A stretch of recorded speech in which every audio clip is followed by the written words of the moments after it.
আয়াত ৭ فَلَنَقُصَّنَّ عَلَيْهِمْ بِعِلْمٍ وَمَا كُنَّا غَائِبِينَ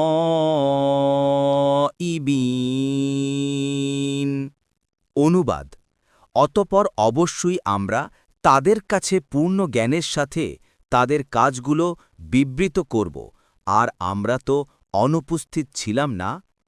তাফসীর আল্লাহ তাআলা এ আয়াতে বলছেন যে তিনি তার বান্দারা ছোট বড় গুরুত্বপূর্ণ গুরুত্বহীন যা করত বা বলত সবকিছু সম্পর্কে কিয়ামতের মাঠে বিস্তারিত জানাবেন, কারণ তিনি সবকিছু দেখছেন, কোনো কিছুই তার অগোচরে নেই, কোনো কিছু সম্পর্কেই তিনি বেখবর নন, বরং তিনি চোখের খিয়ানত ও অন্তরের গোপন ভেদ সম্পর্কেও অবগত।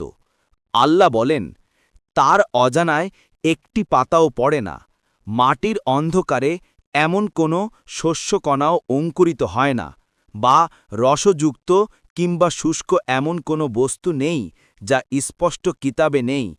ইবন কাসির সুতরাং আল্লাহ হাসরের মাঠে তাদেরকে যা জানাবেন তা জ্ঞানের ভিত্তিতেই জানাবেন। দুনিয়াতে যা কিছুই ঘটেছে সবকিছুই তার জ্ঞানের মধ্যে রয়েছে, সবকিছু তিনি জানার পরেও তার ফেরেশতাদের দিয়ে লিখে নিয়েছেন। অন্য আয়াতে আল্লাহ বলেন, আপনি কি লক্ষ্য করেন না যে আসমানসমূহ ও জমিনে যা কিছু আছে আল্লাহ তা জানেন?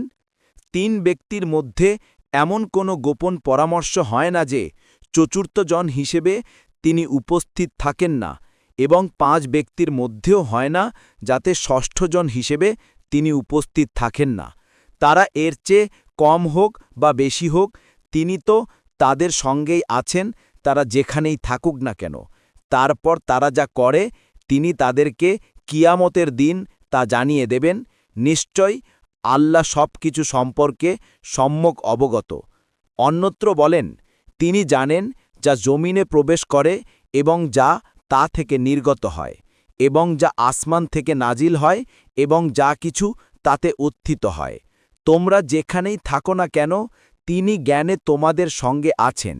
অন্যত্র বলেন, আর আপনি যে অবস্থাতেই থাকুন না কেন এবং আপনি সে সম্পর্কে কুরআন থেকে যাই তেলাওয়াত করেন না কেন এবং তোমরা যে কাজেই করো না কেন, আমরা তোমাদের সাক্ষী থাকি যখন তোমরা তাতে প্রবৃত্ত হও। আর আসমান সমূহ ও জমিনের অনুপরিমাণও আপনার রবের দৃষ্টির বাইরে নয়, এবং তার চেয়ে ক্ষুদ্রতর বা বৃহত্তর কিছুই নেই যা স্পষ্ট কিতাবে নেই। পরবর্তী তাফসিরে যেতে ভিডিওটি শেষ হওয়ার পূর্বেই এই বক্সে ক্লিক করুন। ভয়েস বা উচ্চারণে অনিচ্ছাকৃত ত্রুটি ক্ষমাসুন্দর দৃষ্টিতে দেখবেন ইনশাআল্লাহ।